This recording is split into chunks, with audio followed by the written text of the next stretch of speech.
بسم الله الرحمن الرحيم. اللهم صل وسلم وبارك على سيدنا محمد. دوس لايك واشترك في القناة وما تنسوش الشير وابعتولي أحلامكم زائد الحالة الاجتماعية.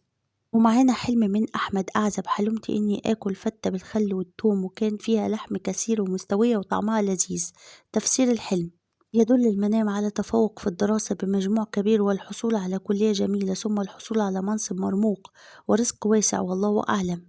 ومعانا حلم من هند متزوجة. حلمت إني أصعد على السطح وأنظر إلى بيوت وراء بيت أهلي قصور جميلة ولكن لم تكتمل، كنت أريد أن أدعي. قلت حسبي الله ونعم الوكيل، أمري إلى الله، ولكن أجد نفسي أقول لا إله إلا أنت سبحانك إني كنت من الظالمين عدة مرات. تفسير الحلم: يدل المنام على الانتصار على الأعداء يتمنون طلاقك، كما يدل المنام على إنجاب الولد الصالح عما قريب والله أعلم.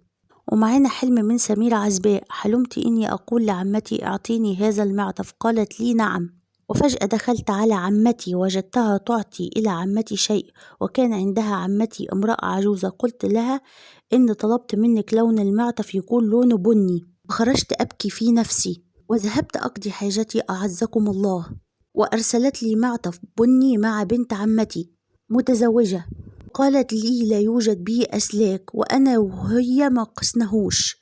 تفسير الحلم: يدل المنام على الزواج من شخص قريب جدا منك وعلى الحظ الجيد لك وعلى بداية جديدة في حياتك، حو أحداث كثيرة حزينة، وعلى انتصار على أعداء يتمنون لك الشر، وعلى فرج كبير في انتظارك والله أعلم.